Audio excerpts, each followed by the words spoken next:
ബിസ്മില്ലാ അൽഹംദുലില്ലാ വസല്ലല്ലാഹു അലാ നബീന മുഹമ്മദിൻ വഅലാ ആലിഹി വഅസ്ഹാബിഹി അജ്മഈൻ അമ്മാ ബഅദ്. അഊദു ബില്ലാഹി മിനശ് ശൈത്വാനിർ റജീം. ബിസ്മില്ലാഹിർ റഹ്മാനിർ റഹീം. യാ അയ്യുഹല്ലദീന ആമനു തഖുല്ലാഹ ഹഖ്ക തുഖാതി വലാ തമുതുന്ന ഇല്ലാ വഅൻതും മുസ്ലിമൂൻ. സ്നേഹമുള്ള സഹോദരി സഹോദരന്മാരെ, സത്യവിശ്വാസികളെ, അള്ളാഹുവിൻ്റെ വിധിവിലക്കുകൾ ജീവിതത്തിൻ്റെ മുഴുവൻ മേഖലകളിലും പാലിച്ചുകൊണ്ട് റബ്ബിനെ സൂക്ഷിച്ച് ജീവിക്കണമേ എന്ന് ആമുഖമായി വസിയ്യത്ത് ചെയ്യുന്നു, ഉപദേശിക്കുന്നു.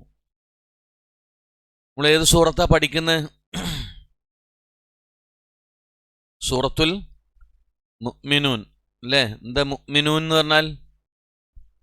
സൂറത്തുൽ മുഅ്മിനൂൻ എന്ന് പറഞ്ഞാൽ എന്താ? സത്യവിശ്വാസികൾ അല്ലേ? എന്താ പേര് വരാൻ കാരണം? എന്താ? സത്യവിശ്വാസികളെ കുറിച്ച് 7 സ്വഭാവ ഗുണങ്ങൾ, അടയാളങ്ങൾ വിശദീകരിച്ച ഒരധ്യായം എന്നുള്ള നിലക്ക് തന്നെയാണ് ആ പേര് അതിന് വന്നിട്ടുള്ളത് അല്ലേ? സത്യവിശ്വാസികളുടെ സൂറത്തുൽ മുഅ്മിനൂനിൽ വിശദീകരിച്ചിട്ടുള്ള 7 സ്വഭാവ ഗുണങ്ങൾ എന്തൊക്കെയാ? 1, നമസ്കാരം നിലനിർത്തുക. 2, അനാവശ്യ കാര്യങ്ങളിൽ നിന്ന് വിട്ടുനിൽക്കുക. 3, മിസ്റ്റേക്ക് ഉണ്ടെങ്കിൽ നിങ്ങൾ പറഞ്ഞു വേണ്ടിട്ടോ, വല് പറയട്ടെ. 3, സക്കാത്ത് കൊടുക്കുക. 4, അമാനത്തുകൾ കാത്തു സൂക്ഷിക്കുക. 5, ഗുഹ്യസ്ഥാനം കാത്തു സൂക്ഷിക്കുക. നിസ്കാരത്തിലെ തഖ്വ അല്ലേ? മാഷാ അല്ലാഹ്. ഇതിൽ അല്ലാത്തത് എന്തെങ്കിലും ഉണ്ടോ? കരാറ് പാലിക്കുക. അതിൽ പെട്ടു അമാനത്ത്. ഈ 7 കാര്യങ്ങളേ ഉള്ളൂ. അതിൽ ഓർഡർ അങ്ങോട്ടും ഇങ്ങോട്ടും മാറിയെന്നേ ഉള്ളൂ. മാഷാ അല്ലാഹ്. അത് നമ്മൾ ഓരോരുത്തരെയും മനസ്സിലുണ്ടാവണം. ഉണ്ടായാൽ മതിയോ? ഉണ്ടായാൽ മതിയോ? എന്താ? ഉണ്ടായിട്ട് കാര്യമില്ല. പിന്നെന്ത് വേണം? അത് ജീവിതത്തിലാണ് ഉണ്ടാവേണ്ടത്. നമ്മളെ ജീവിതത്തിൽ ഉണ്ടാവുമ്പോഴേ നമ്മൾ എന്താവുള്ളൂ?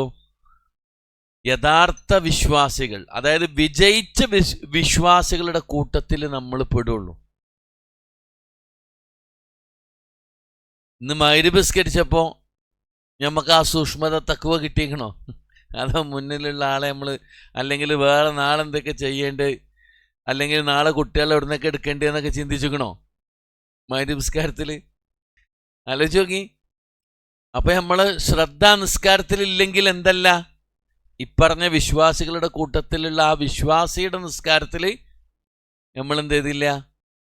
അകപ്പെട്ടിട്ടില്ല എന്നുള്ള അല്ലേ? ഒരു ക്ലാസ്സിൽ ഒരു ഹറഫിൻ്റെ ഉത്ഭവസ്ഥാനങ്ങൾ കേൾക്കുകയും പ്രാക്ടീസ് ചെയ്യുകയും ചെയ്യാറുണ്ട് അല്ലേ? ഇന്നത്തെ മഖാരിജുൽ ഹുറൂഫ് നോക്ക്, അതെവിടെ നിന്നാണ് ഉത്ഭവിക്കുന്നത്, അതിൻ്റെ ഉച്ചാരണം എങ്ങനെയാണെന്നുള്ള. പല ആളുകൾക്കും കൂടുതൽ തെറ്റുന്ന ഒരക്ഷരാണ് ഇന്ന് പഠിക്കുന്നത്.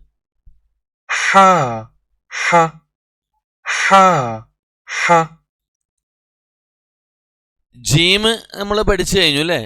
ഹ എന്നുള്ള അക്ഷരാണ് ഹ അല്ലേ? ഒന്ന് ഉച്ചരിച്ചു നോക്ക് നിങ്ങൾ. ഹ അല്ലേ? പലപ്പോഴും നമ്മളെ ഹ ഒക്കെ എന്തേക്കാരം? ഒന്നേക്കാരം. അതായത് അക്ഷരങ്ങളുടെ ഉത്ഭവസ്ഥാനങ്ങൾ കൃത്യമായി അറിയാൻ നമ്മൾ എന്താ ചെയ്യേണ്ടത്? തന്ന അക്ഷരത്തിന് ശബ്ദോ സുക്കൂനോ കൊടുത്താൽ എന്ത് ചെയ്യാൻ പറ്റും? ആ ഉത്ഭവസ്ഥാനം അറിയാൻ പറ്റും. അപ്പൊ ഇതിന്റെ ഉത്ഭവസ്ഥാനങ്ങളൊന്ന് പറഞ്ഞാൽ എവിടെയാണ്? എവിടുന്നാ വരുന്നേ? കണ്ടോളൊന്നും കൂടെ. ഹ ഹ ഹ ഹ. മനസ്സിലായോ? എവിടുന്നാ വരുന്നേ? തൊണ്ടയെന്ന് അല്ലേ? തൊണ്ടയുടെ ആദ്യത്തെ ഭാഗം ഹ. മനസ്സിലായോ? അങ്ങനെ തന്നെ എന്ത് ചെയ്യണം? പറഞ്ഞ് പഠിക്കണം. അഫലാ യൻദുറൂന ഇലൽ ഇബ്ലി കൈഫ ഖുലിഖത് വ ഇലസ് സമാഇ കൈഫ റുഫിഅത് വ ഇലൽ ജിബാലി കൈഫ നുസിബത് വ ഇലൽ അർദി കൈഫ,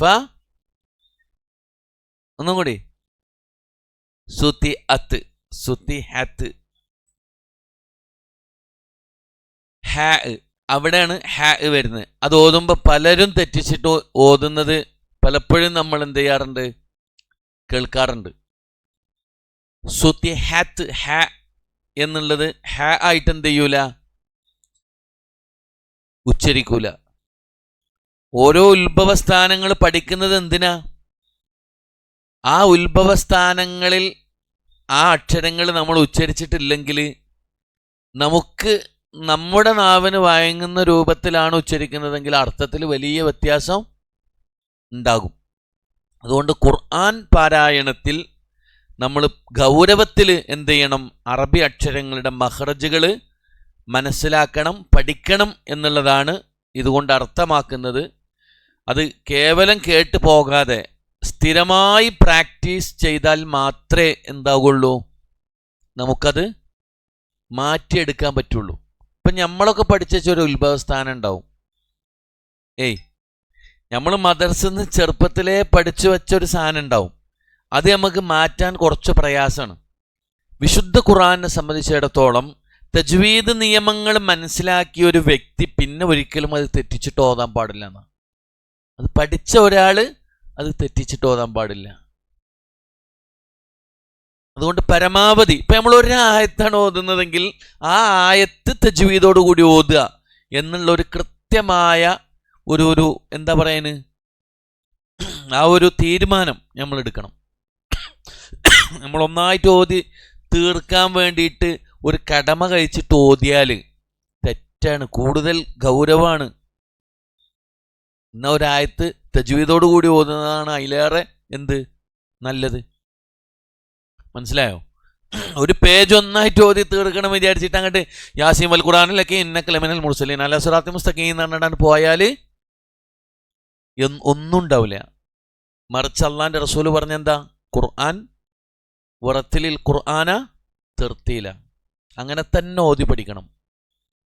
അള്ളാന്റെ റസൂല് സ്വഹാബത്തിന് ഓതി കൊടുത്തത് എങ്ങനെയാണോ ആ രൂപത്തിൽ നമ്മൾ ഓതി പഠിക്കണം എന്ന്. അതിന് ചെറുപ്പത്തിൽ നമ്മൾ പഠിച്ചത് ഇങ്ങോട്ട് മാറ്റി കിട്ടാൻ എന്തുണ്ടാവും? കുറച്ച് പ്രയാസം ഉണ്ടാവും. അതിനൊരു പരിഹാരം എന്തേ ഉള്ളൂ? ആവർത്തിച്ച് നമ്മൾ ഈ സംഗതികൾ പഠിക്കുക എന്നുള്ളതാണ്. ആവർത്തിച്ച് പഠിക്കുമ്പോൾ അത് പെട്ടെന്ന് ജീവിതത്തിൽ തങ്ങി നിൽക്കും. ഖുർആന്റെ ആയത്തിൽ തന്നെ നമുക്ക് അതിന് തെളിവുണ്ട്. പലപ്പോഴും ഞങ്ങളോട് പറയുന്ന മാതിരി അല്ലേ, ഫബി അയ്യി ആലാഇ റബ്ബിക്കുമാ തുകദിബാൻ എന്ന് ആരാങ്ങളോട് പറഞ്ഞ്?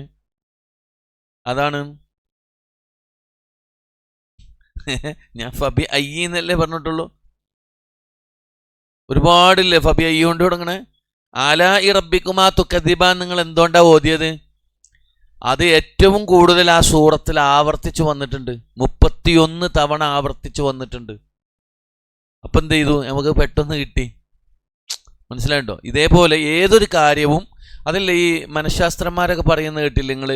ഒരു കാര്യം, ഒരു ചീത്ത സ്വഭാവം നമ്മളെ ജീവിതത്തിൽ നിന്ന് മാറ്റാനും ഒരു നല്ല സ്വഭാവം നമ്മളെ ജീവിതത്തിൽ കൊണ്ടുവരാനും തുടർച്ചയായി 21 അതായത് 21 ദിവസം എന്ത് ചെയ്യുക? അത് കണ്ടിന്യൂ ചെയ്യുക എന്നുള്ളതാണ്. ഇപ്പം സുബൈക്ക് ഞാൻ എണീക്കാത്തൊരു വ്യക്തിയാണെങ്കിൽ എനിക്ക് 4 മണിക്ക് സുബൈക്ക് എണീക്കണമെങ്കിൽ 21 ദിവസം തുടർച്ചയായിട്ട് ഞാൻ 4 മണിക്ക് അലാറം വെച്ച് എണീച്ചാൽ 22ാമത്തെ ദിവസം അലാറത്തിൻ്റെ ആവശ്യം ഉണ്ടാവില്ല, ഓട്ടോമാറ്റിക്കായിട്ട് എണീക്കും. ഇപ്പം ഞാനൊരു തിന്മ ചെയ്യുന്നൊരു വ്യക്തിയാണ് എങ്കിൽ ഞാൻ ആ തിന്മ എനിക്ക് മാറാൻ വേണ്ടിയിട്ട് 21 ദിവസം ഞാനത് പ്രവർത്തിക്കാതിരുന്നാൽ സ്വാഭാവികമായിട്ട് എന്ത് ചെയ്യും? അങ്ങനത്തെ ഒരു നീയത്തോടു കൂടി ചെയ്താൽ കേട്ടോ. മറ്റേ റമദാനിൽ പകലിൽ വീഡിയോ വലിച്ചാത്തോ വൈകുന്നേരം നോമ്പ് ഇരുന്നിട്ട് ഇങ്ങനെ വലിക്കണുണ്ടില്ല നിങ്ങൾ. ഓൻ 21 ഓൻ 41 ദിവസം ഇരുന്നിട്ടും ഓൻ്റെ ബലി നിർത്തൂല. ഈ ഒരു നന്മ ഉദ്ദേശിച്ചിട്ട്, ഈ ഒരു ജീവിതത്തിൽ, എൻ്റെ ജീവിതത്തിൽ ഈ കാര്യം ഉണ്ടാവണം എന്ന് ആഗ്രഹിച്ചിട്ട് ചെയ്താൽ അത് 21 ഡേയ്സ് മതി എന്നാണ്.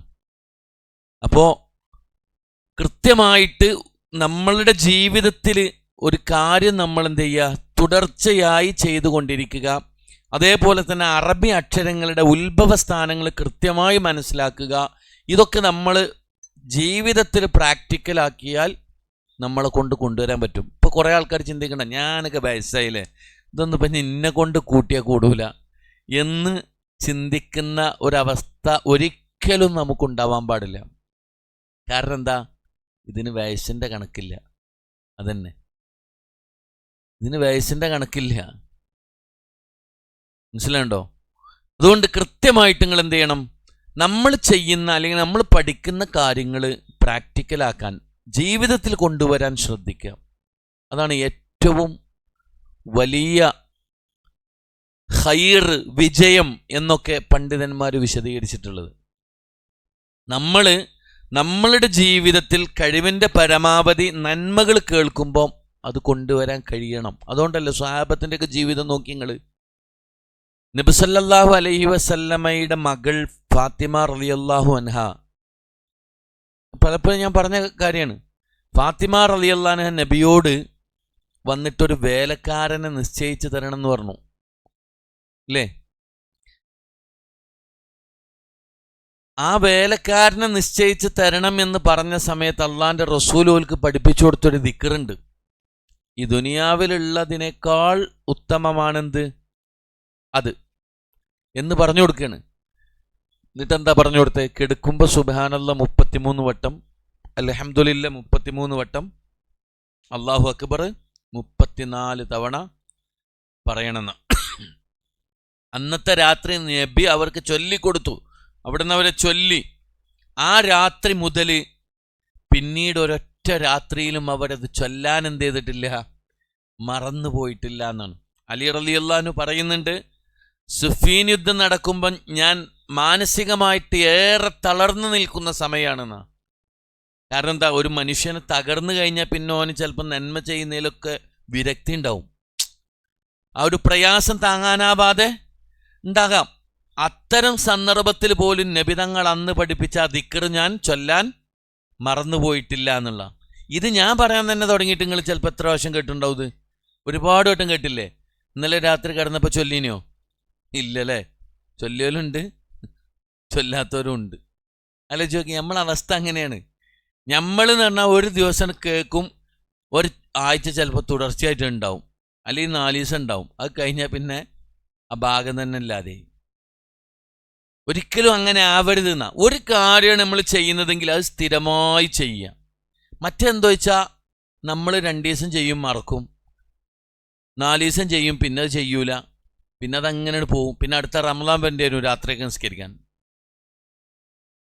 ആ സത്യം അങ്ങനെ ഒരിക്കലും ആവരുത്. നന്മകൾ കേൾക്കുമ്പോൾ ജീവിതത്തിൽ അത് കഴിവിൻ്റെ പരമാവധി കുറച്ചാണ് ചെയ്യുന്നതെങ്കിലും സ്ഥിരമായി ചെയ്യാൻ ശ്രദ്ധിക്കുക എന്നതാണ് മുഅ്മിനീങ്ങളുടെ അടയാളമായി പല സ്ഥലത്തും പണ്ഡിതന്മാർ വിശദീകരിച്ചിട്ടുള്ളത്.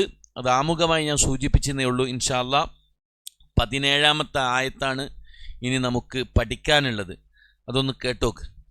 وَلَقَدْ خَلَقْنَا فَوْقَكُمْ 7 طَرَائِقَ وَمَا كُنَّا عَنِ الْخَلْقِ غَافِلِينَ. കുത്തുബിജത്തിന്റെ അക്ഷരങ്ങൾ കുറെ വന്നിട്ടുണ്ട് അല്ലേ? പരിശോധിക്കാം നമുക്ക് തജ്വീദ് നിയമങ്ങൾ എന്തൊക്കെയാന്നുള്ളത്. ആണ് വലഖദ്, ദാല്, ഖാഫ്, ബാ ഒക്കെ എന്താണ്? ഹുറൂഫുൽ ഖൽഖലയാണ്. പിന്നെ ഇൽഹാർ ഷഫവി എന്ന് പറഞ്ഞാൽ എന്താ? ബാ മീം അല്ലാത്ത ഏതെങ്കിലും അക്ഷരം സാക്കിനായ മീമിൻ്റെ ശേഷം വന്നാൽ മണിക്കാതെ വെളിവാക്കി ഉച്ചരിക്കണം. ഫൗക്കക്കും സബ എന്ന് പറയോ? ഇല്ല, ഫൗക്കക്കും സബ. അവിടെ ഇൽഹാർ ചെയ്തിട്ടാണ് എന്ത് ചെയ്യേണ്ടത്? ഉച്ചരിക്കേണ്ടത്. പിന്നെ അൽ മദ്ദുൽ മുത്തസിൽ, മദ്ദുൽ മുത്തസിൽ എന്ന് പറഞ്ഞാൽ എന്താ? ഒരു വാക്കിൽ തന്നെ മദ്ദുള്ള അക്ഷരത്തിന് ശേഷം ഹംസ വന്നാൽ അതിനെ 4 മുതൽ 5 ഹറക്കത്തിന് സമാനമായ സമയം നിർബന്ധമായും നീട്ടി ഓതണം. അത് വാജിബാണ്, നിർബന്ധമാണ് അങ്ങനെ ഓതല്. അവിടെ സബ തറായിക്ക എന്ന് പറയാൻ പാടില്ല. എന്ത് ചെയ്യണം? മദ് മുത്തസിലാണത്. മദ്ദിന് ശേഷം തൊട്ടു ശേഷം വന്നത് ഹംസാണ്. അതുകൊണ്ട് 6 ഹർക്കത്ത് വരെ നീട്ടാം. എന്ന് മാത്രമല്ല, അതെന്താണ്? മുത്തസിലാണ്. ഒറ്റ പദത്തിൽ വന്നതുകൊണ്ടാണ് മുത്തസിൽ എന്ന് പറഞ്ഞത്. മനസ്സിലായിട്ടുണ്ടോ? അപ്പോൾ അവിടെ ആ പറഞ്ഞ അത്രയും സമയം നീട്ടൽ നിർബന്ധമാണ്.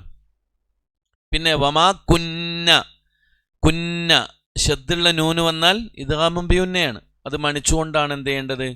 ഓതേണ്ടത്. ഇവിടെ ഹംസത്തുൽ വസ്ൽ വന്നിട്ടുണ്ട്. അൽ ഖൽഖ് അല്ലേ, ഒറ്റക്ക് പറയുമ്പോൾ, അല്ലെങ്കിൽ മറ്റേലേക്ക് കൂട്ടിയിട്ടാണ് നമ്മൾ എന്ത് ചെയ്യുന്നത്? ഓത്. അപ്പം അതുകൊണ്ട് അവിടെ ഹംസത്തുൽ വസ്ലിന് എന്ത് ചെയ്യൂല? ഉച്ചരിക്കൂല. അതേപോലെ തന്നെ ഇൽഹാറുൽ ഖമരിയാണത്. അനിൽ ഖൽഖി, ആ ലാമിനെ നമ്മൾ എന്ത് ചെയ്യുന്നുണ്ട്? ഉച്ചരിക്കുന്നുണ്ട് അല്ലേ. അതേപോലെ തന്നെ ഗാഫിലീൻ, മദ്ദുൽ ആരിൽ സുക്കൂൻ അല്ലേ, നിർത്തുന്ന സമയത്ത് അവസാന അക്ഷരത്തിന് സുക്കൂന് വരുന്നത് കാരണം അതിന് തൊട്ട് മുമ്പുള്ള മദ്ദുള്ള അക്ഷരത്തെ 2, 4, 6 ഹർക്കത്ത് വരെ നീട്ടിയിട്ട് എന്ത് ചെയ്യാം? ഗാഫിലീൻ ഗാഫിലീൻ ഗാഫിലീൻ ഗാഫിലീൻ എന്ന് അത്രയും ദീർഘിപ്പിച്ചിട്ട് പറയാവുന്നതാണ്. ഇനി അർത്ഥത്തിലേക്ക് നോക്ക്. വലഖദ് ഖലഖ്ന, വലഖദ് എന്ന് പറഞ്ഞാൽ തീർച്ചയായും. ഖലഖ്ന, ഖലഖ എന്ന് പറഞ്ഞാൽ സൃഷ്ടിച്ചു എന്നാണ്. അതിന്റെ മുദാരി എന്താ? ഇതിലുണ്ടാവും യഖ്ലുഖു. ഖലഖ യഖ്ലുഖു അല്ലേ? എന്താ? ഖലഖ്ന എന്നാണ് ഇവിടെ പറഞ്ഞ്, നാം സൃഷ്ടിച്ചിരിക്കുന്നു. അപ്പൊ വലഖദ് ഖലഖ്ന, തീർച്ചയായും നാം സൃഷ്ടിച്ചിരിക്കുന്നു. ഫൗകക്കും, ഫൗക എന്ന് പറഞ്ഞാൽ മുകളിൽ എന്നാണ്, മീതെ. താഴെ എന്നുള്ളതിന് എന്താ പറയാ? തഹത്ത അല്ലേ. ഫൗകക്കും എന്ന് പറഞ്ഞാൽ നിങ്ങളുടെ മീതെ. കണ്ടോ? ഈ കും എന്നുള്ള ലമീർ ആരാ? നിങ്ങളുടെ മീതെ എന്ന് പറഞ്ഞാൽ ആരെ കുറിച്ചാ? അള്ളാഹുവിൻ്റെ സൃഷ്ടികളായ ആളുകൾ. മനസ്സിലായുണ്ടോ? സൃഷ്ടികളുടെ മീതെ. സബ്അ ത്വറായിഖ്, എന്താണ് സബ്അ എന്ന് പറഞ്ഞാൽ 7 അല്ലേ. സബ്അ ത്വറായിഖ്, എന്താ ത്വറായിഖ് എന്ന് പറഞ്ഞാൽ? മാർഗങ്ങൾ, വഴികൾ, അല്ലെങ്കിൽ പാതകൾ, തട്ടുകൾ. ഇതൊക്കെ ത്വറായിഖ് എന്ന വാക്കിന് ഭാഷയിൽ അർത്ഥം പറയാറുണ്ട്. മനസ്സിലായോ? ഇതൊക്കെയാണ് മാർഗങ്ങൾ, പിന്നെ തട്ടുകൾ, പാതകൾ, വഴികൾ എന്നൊക്കെ അർത്ഥം പറയാറുണ്ട്. അതുപോലെ തന്നെ ചില തഫ്സീറുകളിലൊക്കെ കാണാം, ഗ്രഹങ്ങളും നക്ഷത്രങ്ങളും സഞ്ചരിക്കുന്ന പാതകൾ എന്നും ത്വറായിഖ് എന്ന പദത്തിന് വ്യാഖ്യാനങ്ങൾ നൽകിയിട്ടുണ്ട്. അപ്പൊ 7 മാർഗങ്ങളെ ഞാൻ വിശദീകരിച്ചുതരാം. അതാണ് ആയത്തിൽ വിശദീകരിക്കേണ്ട ഭാഗം. അപ്പൊ 7 മാർഗങ്ങളെ, വമാ കുന്ന, നാം ആയിരുന്നില്ല, അല്ലെങ്കിൽ നാം അല്ല. മാ ഖുറാനിൽ 2 അർത്ഥത്തിനാണ് ഉപയോഗിക്കുക. ഒന്ന് എന്ന് സ്ഥാപിക്കാനും അല്ല എന്ന അർത്ഥത്തിലും. അപ്പൊ വമാ കുന്ന, നാം ആയിരുന്നില്ല. എന്തായിരുന്നില്ല? വമാ കുന്ന അനിൽ ഖൽഖി, സൃഷ്ടിയെപ്പറ്റി അല്ലെങ്കിൽ സൃഷ്ടികളെപ്പറ്റി. ഗാഫിലീൻ, അശ്രദ്ധരായിരുന്നില്ല, ഗഫലത്തിലായിരുന്നില്ല എന്നർത്ഥം. ഗഫലത്ത് പിന്നെ വിശദീകരിക്കേണ്ട ആവശ്യമില്ല, നമുക്കൊക്കെ അറിയുന്ന കാര്യമാണ് അല്ലേ. ഓനാകെ ഗഫലത്തിലാണെന്ന് പറയല്ലേ, അതന്നെ എല്ലാവർക്കും ഉണ്ട് അല്ലേ, അതന്നെയാണ് ഗഫലത്ത്. അപ്പോ എന്താ ഇത്? ആയത്തിന്റെ അർത്ഥം മനസ്സിലായില്ല നിങ്ങൾക്ക്? എന്താ ആയത്തിന്റെ മൊത്തത്തിലുള്ള അർത്ഥം? തീർച്ചയായും നിങ്ങൾക്ക് മീതെ നാം 7 പദങ്ങൾ സൃഷ്ടിച്ചിട്ടുണ്ട് എന്ന് പറഞ്ഞാൽ 7 വാക്കുകളല്ല. സൃഷ്ടിയെപ്പറ്റി നാം അശ്രദ്ധനായിരുന്നിട്ടില്ല. ഈ ആയത്തിനെ വിശദീകരിച്ചുകൊണ്ട് മുഫസ്സിരീങ്ങൾ എന്ത് ചെയ്യുന്നുണ്ട്, പറയുന്നുണ്ട്. സൂറത്തുൽ മുൽക്കില് വന്ന 3-ാമത്തെ ആയത്ത്, അല്ലദീ ഖലഖ സബഅ സമാവാതിൻ തിബാഖ, അതാണ് ആ സബഅ സമാവാതിൻ തിബാഖ. മനസ്സിലായോ? അതേപോലെ തന്നെ 7 ആകാശങ്ങളെ അടുക്കുകളായി സൃഷ്ടിച്ചവനാകുന്നു അവൻ. സൂറത്തു നൂഹ്, അലം തറൗ കൈഫ ഖലഖല്ലാഹു സബ്അ സമാവാതിൻ തിബാഖ. ഉണ്ടോ? എങ്ങനെയാണ് അള്ളാഹു 7 ആകാശങ്ങൾ സൃഷ്ടിച്ചിരിക്കുന്നത് എന്ന് നിങ്ങൾ കണ്ടില്ലേ? അതുപോലെ സൂറത്ത് ഫുസ്സിലത്തില് അള്ളാഹു പറയുന്നുണ്ട്, സബ്അ സമാവാതിൻ ഫി യൗമൈനി. ഉണ്ടോ? സബ്അ സമാവാതിൻ, 7 ആകാശങ്ങൾ. അതേപോലെ തന്നെ സൂറത്തു ത്വലാഖില് അള്ളാഹ് പറയുന്നുണ്ട്, അല്ലാഹുല്ലദീ ഖലഖ സബ്അ സമാവാതിൻ വമിനൽ അർളി മിസ്ലഹുന്ന. അപ്പൊ ഇത്രയും ആയത്തുകളിലൂടെ നമുക്ക് എന്ത് ചെയ്തിട്ടുണ്ട്, മനസ്സിലായിട്ടുണ്ടാകും ഇവിടെ 7 പദങ്ങൾ സൃഷ്ടിച്ചിട്ടുണ്ട് എന്ന് പറഞ്ഞത്. എന്താണ് അള്ളാഹു അതുകൊണ്ട് ഉദ്ദേശിക്കുന്നത്? മുഫസ്സിരീങ്ങൾ പഠിപ്പിച്ചത്, തീർച്ചയായും നിങ്ങൾക്ക് മീതെ നാം 7 പദങ്ങൾ സൃഷ്ടിച്ചിട്ടുണ്ടെന്ന് പറഞ്ഞാൽ അതുകൊണ്ട് ഉദ്ദേശിക്കുന്നത് സബ്അ സമാവാതിൻ തിബാഖ എന്ന് പറഞ്ഞ സൂറത്തുൽ മുൽക്കില്, അതേപോലെ തന്നെ സൂറത്തു നൂഹില്, സൂറത്തു ഫുസ്സിലത്തില്, അതേപോലെ തന്നെ സൂറത്തു ത്വലാഖില്, ഇതൊക്കെ അള്ളാഹു എന്ത് ചെയ്തിട്ടുണ്ട്, എടുത്തു പറഞ്ഞ കാര്യങ്ങളാണ്. മനസ്സിലാണ്ടോ? അതന്നെയാണ് പണ്ഡിതന്മാർ എന്ത് ചെയ്തിട്ടുള്ളത്, വിശദീകരിച്ചിട്ടുള്ളത്. മുഫസ്സിരീങ്ങൾ പറഞ്ഞതും അത് തന്നെയാണ്. പിന്നെ ഈ ആയത്തില് ഓഫിലീൻ എന്നതെന്താണ്? ഇസ്മുഫായിൽ. അതില് മുഫ്രദ് ജമ്മ് അല്ലേ? അതിന്റെ മുഫ്രദ് എന്താ? ഗാഫിലുൻ അല്ലേ? അതിന്റെ ജമ്മാണെന്ത്? ഗാഫിലീനും ഗാഫിലൂനും, 2 ജമ്മുകളുണ്ട്. അപ്പോ ഇവിടെ മുഫസ്സിരീങ്ങൾ വിശദീകരിച്ചിട്ടുള്ളത്, നിങ്ങൾക്ക് മീതെ 7 വഴികൾ എന്ന് പറഞ്ഞാൽ അവിടെ ഉദ്ദേശിക്കുന്നത് എന്താണ്? ആകാശങ്ങൾ എന്നുള്ളതാണ്. ഇതിന്റെ ഉദ്ദേശവും പശ്ചാത്തലമൊക്കെ എന്താ? തഫ്സീറിൽ കാണാം. മനുഷ്യരെ അള്ളാഹു ബോധ്യപ്പെടുത്താണ് ചില കാര്യങ്ങൾ. എന്തൊക്കെയാണത്? ഒന്ന്, പ്രപഞ്ചത്തിന്റെ വിസ്മയവും അള്ളാഹുവിൻ്റെ സർവശക്തിയും, പടച്ച റബ്ബിന്റെ ഖുവ്വത്ത്, കഴിവ്, അള്ളാന്റെ കഴിവ്. അതുപോലെ തന്നെ പ്രപഞ്ചത്തിന്റെ വിസ്മയങ്ങൾ എന്ന് പറഞ്ഞാൽ മനുഷ്യന് മുകളിലായി അതിവിശാലമായ 7 ആകാശങ്ങൾ തട്ടുകളായി അല്ലെങ്കിൽ ഭ്രമണപഥത്തിൽ ക്രമീകരിച്ചിരിക്കുന്നത് പടച്ച റബ്ബിന്റെ അതിശക്തമായ ഖുവ്വത്ത് കൊണ്ടാണ്, ശക്തി കൊണ്ടാണ്. അതിൻ്റെ പിന്നിലൊരു സൃഷ്ടാവുണ്ട് എന്നുള്ളതാണ്. അപ്പം അതിനെക്കുറിച്ച് പഠിക്കുന്ന, അതിനെക്കുറിച്ച് ചിന്തിക്കുന്ന ആളുകൾക്ക് ആ സൃഷ്ടാവിൻ്റെ സൃഷ്ടി വൈഭവം മനസ്സിലാക്കാൻ കഴിയും എന്നുള്ളതാണ്. അതിൻ്റെ പിന്നിലെ സൃഷ്ടാവിനെ കണ്ടെത്താൻ കഴിയുന്ന.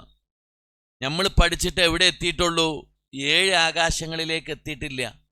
നമ്മൾ ഇതുവരെ 1-ാം ആകാശത്തിൻ്റെ അതിർത്തിയിലാണ്, അതിൻ്റെ അപ്പുറത്തേക്ക് പോയിട്ടില്ല. മനസ്സിലായിട്ടുണ്ടോ?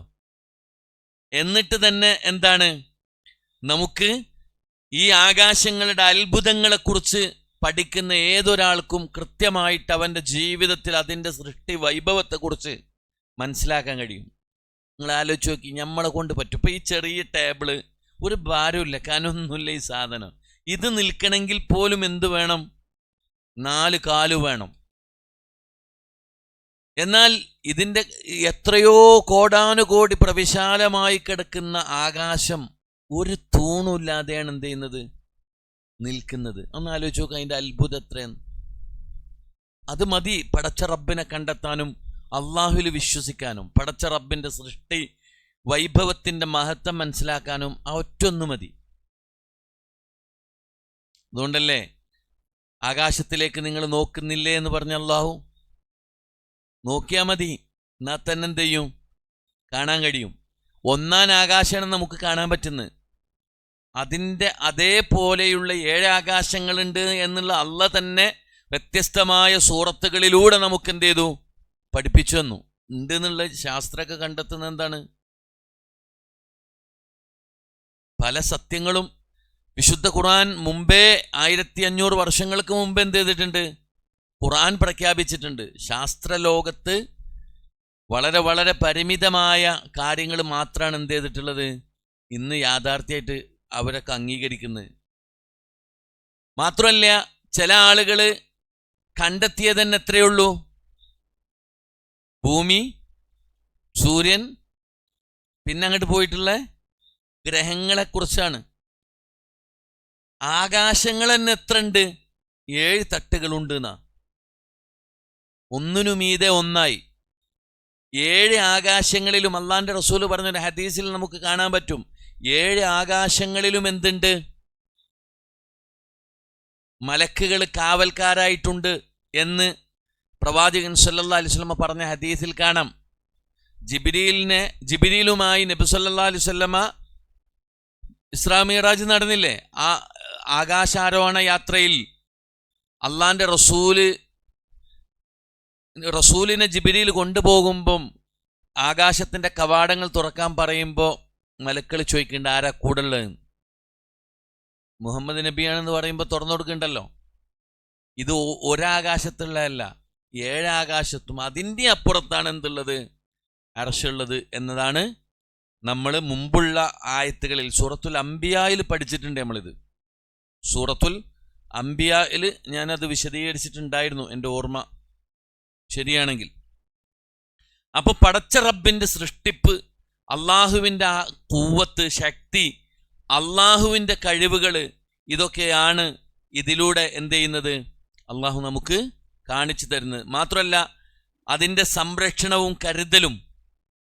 ഇത്ര വലിയ ഒരു പ്രപഞ്ചം സൃഷ്ടിക്കുക മാത്രമല്ല, അതിലുള്ള മുഴുവൻ ചലനങ്ങളെക്കുറിച്ചും സൃഷ്ടാവ് കൃത്യമായി അറിയുകയും നിയന്ത്രിച്ചു കൊണ്ടിരിക്കുകയും ചെയ്യുന്നു എന്നുള്ള ഇത്തരം വിഷയങ്ങളിൽ കൃത്യമായിട്ട് അള്ളാഹുവിൻ്റെ ആ ഒരു സംരക്ഷണവും പടച്ച റബ്ബിൻ്റെ കരുതലും, അള്ളാഹു കൃത്യമായി ഈ കാര്യങ്ങളെ നിയന്ത്രിച്ചു കൊണ്ടിരിക്കുന്നുണ്ട് എന്നുള്ളതാണ് നമുക്ക് കാണാൻ കഴിയുന്നത്. അതാണ് ഇവിടെ അള്ളാഹ് പറഞ്ഞത്. എന്ത്? സൃഷ്ടിയെപ്പറ്റി നാം അശ്രദ്ധനായിരുന്നിട്ടില്ല. ഉണ്ടോ? ആണ് സൃഷ്ടിച്ചിട്ട് കണ്ട് പിന്നെ പടച്ചോൻ വേറെ എന്തെങ്കിലും മാർഗം നോക്കിയതല്ല. ഓരോ സൃഷ്ടിപ്പിലും കൃത്യമായ ലക്ഷ്യങ്ങളുണ്ട്. ആ ലക്ഷ്യങ്ങൾ കൃത്യമായി അള്ളാഹ് നിരീക്ഷിച്ചു കൊണ്ടിരിക്കുന്നുണ്ട്. അള്ളാഹുവിൻ്റെ തീരുമാനപ്രകാരമാണ് എന്ത് ചെയ്യുന്നത്? നമ്മളിവിടെ ജീവിക്കുന്നത്, നമ്മൾ പ്രവർത്തിക്കുന്നത്, നമ്മളുടെ സംരക്ഷണം ഒക്കെ നമ്മളുടേതെന്ന് മാത്രമല്ല, ലോകത്ത് സൃഷ്ടിയായിട്ടുള്ള എന്തൊക്കെ ഉണ്ടോ അതിൻ്റെ ഒക്കെ. ഇല അജലി മുസമ്മ എന്ന് പല സ്ഥലത്തും ഖുർആൻ പറഞ്ഞിട്ടുണ്ട്. ഒരു നിശ്ചയിക്കപ്പെട്ട സമയം വരെ, അവധി വരെ. നമ്മളൊക്കെ അങ്ങനെ തന്നെയാണ്. നമുക്കൊക്കെ ഒരു കൃത്യമായ സമയമുണ്ട്. ആ സമയത്ത് നമ്മൾ എന്ത് ചെയ്യും? ഇവിടുന്ന് പോവും. അള്ളാഹ് നമുക്ക് നിർണയിച്ചൊരു സമയമുണ്ട്. ആ സമയത്ത് നമ്മൾ പോവും. അതിനാര് തടസ്സം വെച്ചാലും, ആരതിൽ നിന്ന് ഓടി ഒളിച്ചാലും രക്ഷപ്പെടാൻ കഴിയില്ല എന്ന്. കാരണം എന്താ? അള്ളാഹ് പറഞ്ഞിരിക്കണ്. നമ്മൾ പലപ്പോഴും പറയാറില്ലേ, ഓൻ മരിച്ചാനായിട്ട് അങ്ങോട്ട് പോയതാണെന്നൊക്കെ. ചില മരണ വാർത്തകൾ കേൾക്കുമ്പോൾ പോയതന്നെയാണ്. അള്ളാഹ് പറഞ്ഞിട്ടുണ്ട്, അള്ളാഹിൻ്റെ റസൂല് പറഞ്ഞിട്ടുണ്ട്, ഒരാളുടെ അവധി അള്ളാഹു എവിടെയാണോ നിശ്ചയിച്ചിട്ടുള്ളത് അവിടേക്ക് അവൻ എന്തെങ്കിലും ഒരു കാരണം കൊണ്ട് എത്തിപ്പെടും എന്നാണ്. അവിടെ അവൻ എത്തും.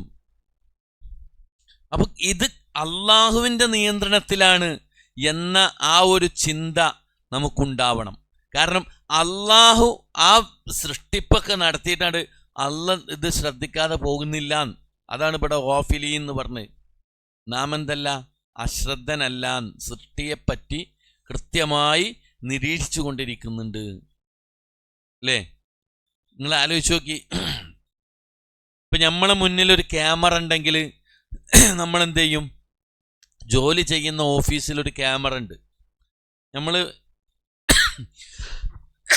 ഓഫീസിലെത്തിയിട്ട് പിന്നെ രജിസ്റ്ററിൽ ഒപ്പിട്ട് ആ ഓഫീസിൽ ഇങ്ങനെ ഇരുന്നിട്ട് മൊബൈൽ ഫോൺ ഇങ്ങനെ തോണ്ടി കളിക്കുമോ?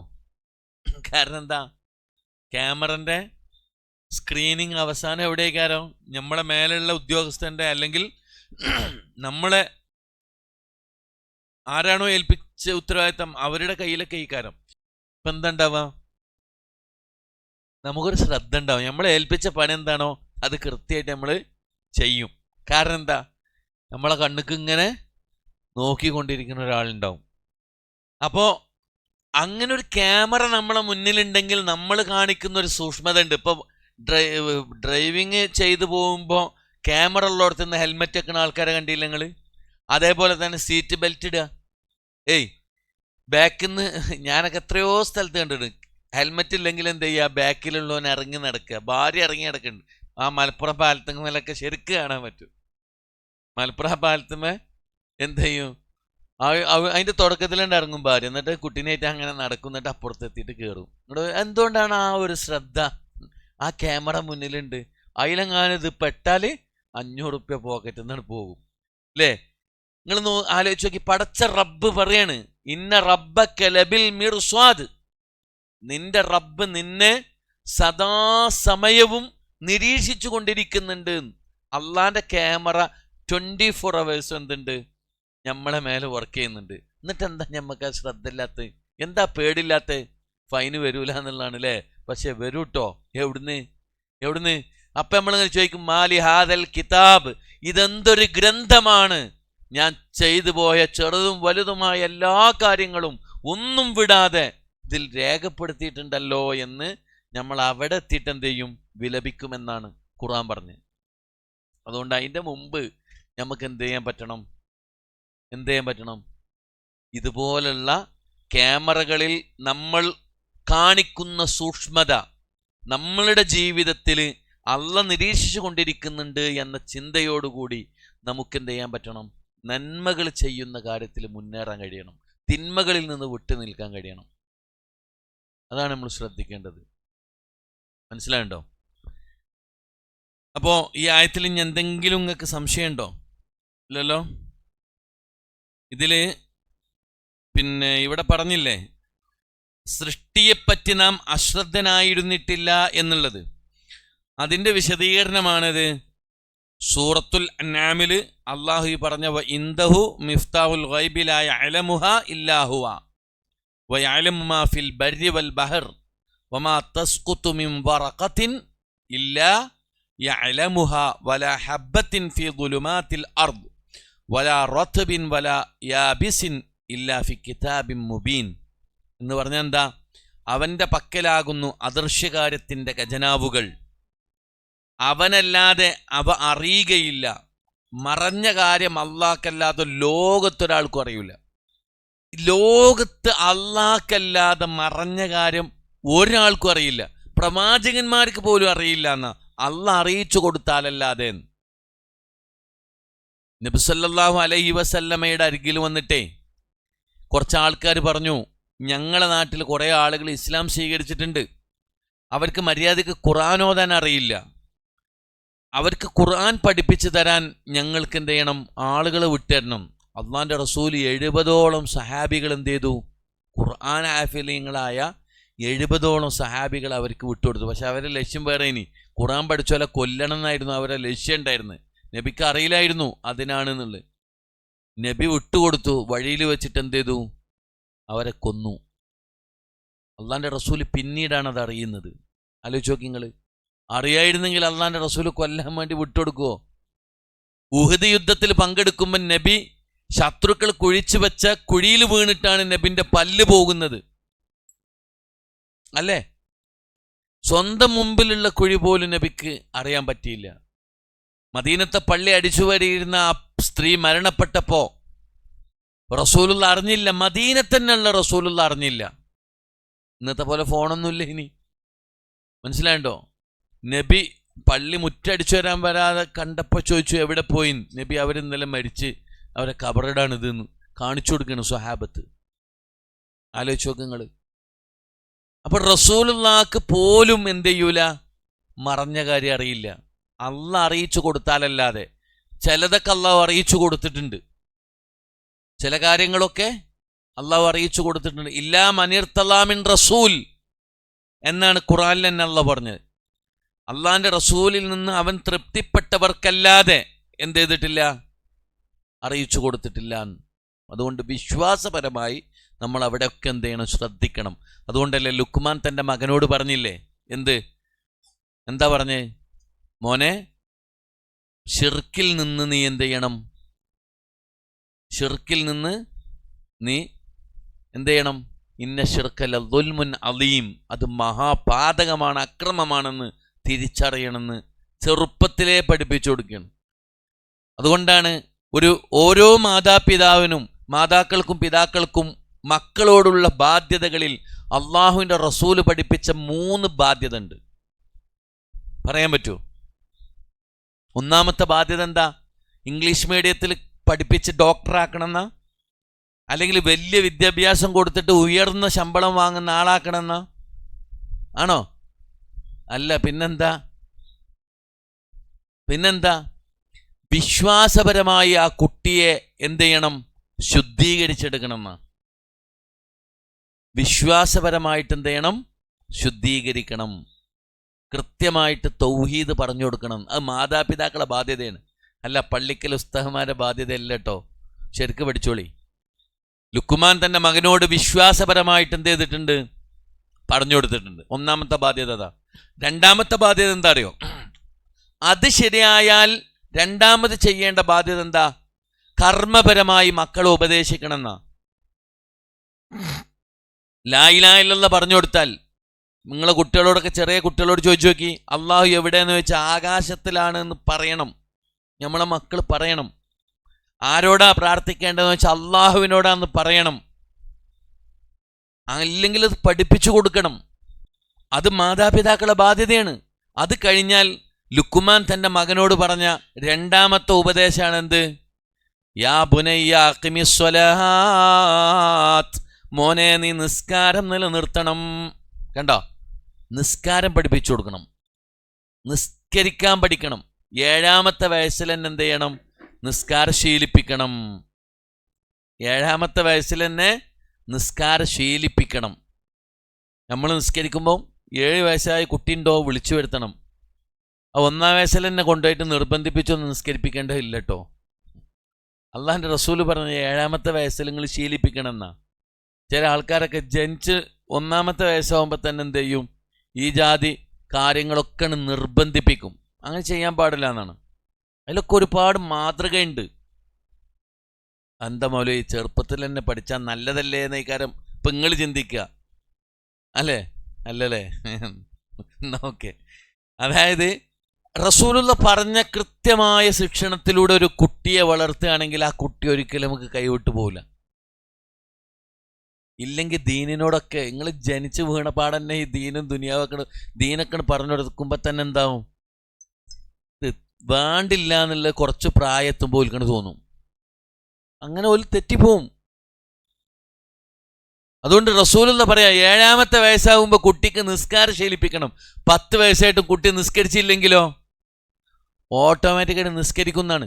7 വയസ്സായ സമയത്ത് നിങ്ങൾ നിസ്കാരം ശീലിപ്പിച്ചിട്ടുണ്ടെങ്കിൽ 10 വയസ്സാകുമ്പോൾ കുട്ടി സ്വാഭാവികമായി നിസ്കരിച്ചിരിക്കണം.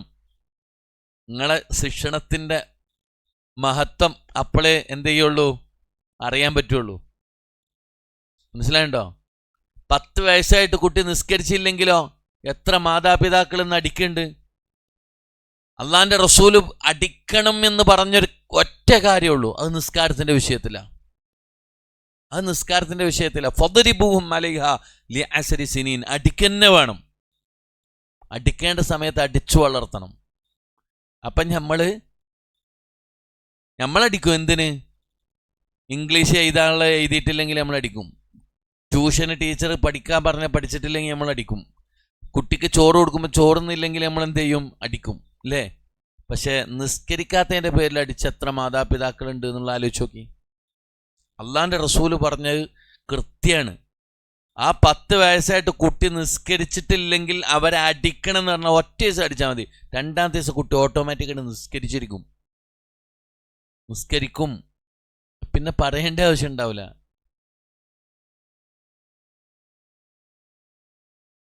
നമ്മൾ കൃത്യമായിട്ട് ആ രൂപത്തിൽ മക്കളെ വളർത്തിയെടുത്താൽ തീർച്ചയായിട്ടും എന്ത് ചെയ്യും? നല്ല രീതിയിൽ കുട്ടികൾ വളരും.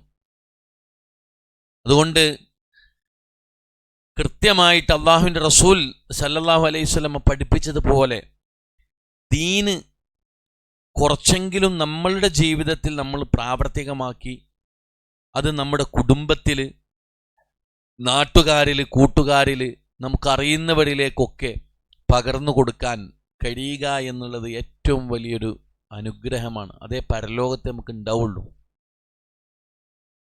പരലോകത്ത് നിങ്ങൾ എൻജിനീയറാക്കിയ കുട്ടി ചിലപ്പോൾ നിങ്ങൾക്ക് ഉപകാരപ്പെട്ടുകൊള്ളണം എന്നില്ല. നിങ്ങൾ വലിയ ഡോക്ടറാക്കിയ ആൾക്കാർ ചിലപ്പോൾ നിങ്ങൾക്ക് ഉപകാരപ്പെട്ടോളണം എന്നില്ല. പക്ഷെ നിങ്ങൾക്ക് ഉപകാരപ്പെടും. ഏത് മക്കള്? അള്ളാഹിനെ കുറിച്ച് പഠിച്ച, ദീനിനെ കുറിച്ച് പഠിച്ച, ഇൽമ് പഠിച്ച, ദീന് പഠിച്ച മക്കൾ നിങ്ങൾക്കുണ്ടോ എങ്കിൽ വലതുൻ സ്വാലിഹുൻ യദൂഉ ലഹു, ആ മക്കൾ നിങ്ങൾക്ക് വേണ്ടി പ്രാർത്ഥിച്ചു കൊണ്ടിരിക്കുമെന്നാണ്. ഇല്ലെങ്കിൽ പ്രത്യേക സന്ദർഭ സമയമൊക്കെ വരുമ്പോഴുള്ള പ്രാർത്ഥന ഉണ്ടാവുള്ളൂ. അതുകൊണ്ട് അതിനാ പ്രാധാന്യം കൊടുക്കേണ്ടത് ദീനിനാണ്, ദീന് പഠിപ്പിക്കുന്നതിനാണ്. മനസ്സിലാണ്ടോ? ഭൗതികമായി പഠിപ്പിക്കേണ്ടതെന്നല്ല പറയണേ, പക്ഷെ അതിനേക്കാൾ പ്രാധാന്യം ദീന് പഠിപ്പിക്കുന്നതിന് കൊടുക്കണമെന്നാ ഞാൻ പറയാൻ കാരണം. എന്താ വെച്ചാൽ ചെറുപ്പത്തിൽ ഇപ്പം നമ്മളെ കുട്ടികൾ മദ്രസയിലേക്ക് പോലും പോകാനുള്ള സമയമില്ല. സ്കൂൾ വണ്ടി നേരത്തെ വരും, നമ്മളെന്ത് ചെയ്യും? അതിനകത്ത് നമ്മളെന്ത് ചെയ്യും? കുട്ടികളെ പറഞ്ഞേക്കും. അപ്പം തന്നെ നമുക്ക് മനസ്സിലാക്കാം ദീനിനോ ദുനിയാവിനോ പ്രാധാന്യം. അള്ളാന്റെ റസൂല് പ്രാർത്ഥിച്ച ഖുർആനിലുള്ള പ്രാർത്ഥനയിൽ തന്നെ എന്താ പറഞ്ഞത്? റബ്ബന ആതിന ഫിദ്ദുന്യാ ഹസന. രണ്ടും ഒരുമിച്ചാ പറഞ്ഞ്. ദീനും ദുനിയാവും വേണം, രണ്ടും വേണം. പക്ഷേ പ്രാധാന്യം ദീനിനായിരിക്കണം, ദുനിയാവിനാകരുത്. അപ്പോ കൃത്യമായിട്ട് ആ രൂപത്തിൽ നമുക്ക് മുന്നോട്ട് പോകാൻ സാധിച്ചാൽ ആ മക്കളും ആ കുടുംബം ഒക്കെ രക്ഷപ്പെടും. അതുകൊണ്ട് സത്യവിശ്വാസികൾ എന്ന നിലക്ക് ഇത്തരത്തിലുള്ള കാര്യങ്ങളൊക്കെ എന്ത് ചെയ്യാം? നമ്മൾ പ്രത്യേകം ശ്രദ്ധിക്കുക. അള്ളാഹു തൗഫീക്ക് നൽകട്ടെ. കൃത്യമായിട്ട് സൂറത്തു മുഅ്മിനൂൻ്റെ 17-ാമത്തെ ആയത്താണ് നമ്മൾ എന്ത് ചെയ്തത്? വിശദീകരിച്ചത്, പറഞ്ഞത്. അത് കൃത്യമായിട്ട് പഠിക്കുക. അതിലുള്ള കാര്യങ്ങൾ പഠിക്കുന്നതിൻ്റെ കൂടെ ജീവിതത്തിൽ പ്രാവർത്തികമാക്കി പഠിക്കുക എന്നതാണ് യഥാർത്ഥത്തിലുള്ള പഠനം എന്ന് പറയുന്നത്. യഥാർത്ഥത്തിൽ പഠിക്കുക എന്ന് പറഞ്ഞാൽ എന്താണ്? അത് നമ്മൾ ജീവിതത്തിൽ പ്രാവർത്തികമാക്കുക എന്നുള്ളതാണ്. എന്നിട്ടത് മറ്റുള്ളവർക്ക് പറഞ്ഞു കൊടുക്കുമ്പോൾ എന്തുണ്ടാവും? അതിനൊരു ഖൈർ നമുക്കുണ്ടാവും. മനസ്സിലായുണ്ടോ? അതാണ് അള്ളാഹുവിൻ്റെ റസൂൽ പറഞ്ഞത്, കഴിവിൻ്റെ പരമാവധി നമുക്ക് ചെയ്യാൻ പറ്റുന്നതൊക്കെ നമ്മൾ ചെയ്യുക, ബാക്കി അള്ളാഹുവിൽ തവക്കുലേൽപ്പിച്ചിട്ട് മുന്നോട്ട് പോകുക. പടച്ച റബ്ബിൻ്റെ സഹായം ഉണ്ടാവും. ഏത് വിഷയത്തിലും അങ്ങനെ തന്നെയാണ്. അപ്പം ഇൻഷാ അല്ലാഹ് കൃത്യമായിട്ട് ഖുർആൻ ക്ലാസ്സുകളിലേക്കൊക്കെ ആളുകളെ കഴിവിൻ്റെ പരമാവധി ഇവിടെ നിന്ന് ഇങ്ങനെ വിളി വരാൻ നിൽക്കണ്ട. എന്ത് ചെയ്യുക? ഓരോരുത്തരെയും എന്ത് ചെയ്യുക? കണ്ട് സംസാരിച്ച് ഒരാളിങ്ങ് കൊണ്ടുവരാൻ പറ്റിയാൽ അതിൻ്റെ ഗുണം, അതിൻ്റെ മഹത്വം നിങ്ങൾക്ക് ഉണ്ടാവും. അപ്പം ആ രൂപത്തിൽ നമ്മൾ ഓരോരുത്തരും അതിൻ്റെ മഹത്വം മനസ്സിലാക്കിയിട്ട് എന്ത് ചെയ്യുക? പ്രവർത്തിക്കുക. അല്ലാഹു നമ്മളിൽ നിന്ന് കബൂൽ ചെയ്യുമാറാവട്ടെ. ജീവിതത്തിൽ വന്നുപോയ ചെറുതും വലുതുമായ എല്ലാ പാപങ്ങളും അല്ലാഹു പുറത്തു മാപ്പാക്കി തരുമാറാവട്ടെ. ഒരു വിഭാഗത്തെ സ്വർഗത്തിലേക്കും മറുവിഭാഗത്തെ നരകത്തിലേക്കും പ്രവേശിപ്പിക്കുമ്പോൾ സ്വർഗത്തിൽ പ്രവേശിക്കുന്ന മുത്തഖീങ്ങളിൽ അല്ലാഹു നമ്മെ ഉൾപ്പെടുത്തി അനുഗ്രഹിക്കുമാറാവട്ടെ. രോഗങ്ങൾ കൊണ്ട് ബുദ്ധിമുട്ടുന്ന, പ്രയാസപ്പെടുന്ന ഒരുപാട് സഹോദരി സഹോദരന്മാരുണ്ട്, പ്രാർത്ഥിക്കാൻ ആവശ്യപ്പെട്ടവരുണ്ട്. അല്ലാഹു അവരുടെയൊക്കെ രോഗം ശിഫയാക്കി കൊടുക്കുമാറാവട്ടെ. മാരക രോഗങ്ങളിൽ നിന്ന് അല്ലാഹു നമ്മെ നമ്മുടെ കുടുംബത്തെയും കാത്ത് രക്ഷിക്കുമാറാവട്ടെ. നമ്മുടെ കൂട്ടത്തിൽ നിന്ന് മരിച്ചുപോയിട്ടുള്ള മാതാപിതാക്കളുടെയും വിശ്വാസികളുടെയും ഖബറിടം അല്ലാഹു വിശാലമാക്കി കൊടുക്കുമാറാവട്ടെ. എല്ലാവിധ ഫിത്നകളിൽ നിന്നും പരീക്ഷണങ്ങളിൽ നിന്നും പ്രയാസങ്ങളിൽ നിന്നും അല്ലാഹു നമ്മെ കാത്ത് രക്ഷിക്കുമാറാവട്ടെ. റബ്ബനാ ആതിനാ ഫിദ്ദുന്യ ഹസന വഫിൽ ആഖിറതി ഹസനതൻ വഖിനാ അദാബന്നാർ. സുബ്ഹാനകല്ലാഹുമ്മ വബിഹംദിക അഷ്ഹദു അൻ ലാ ഇലാഹ ഇല്ലാ അൻത അസ്തഗ്ഫിറുക വഅതൂബു ഇലൈക് വആഖിറു ദഅവാനാ അൽഹംദുലില്ലാഹി റബ്ബിൽ ആലമീൻ. അസ്സലാമു അലൈക്കും വറഹ്മത്തുള്ളാഹി വബറകാതുഹു.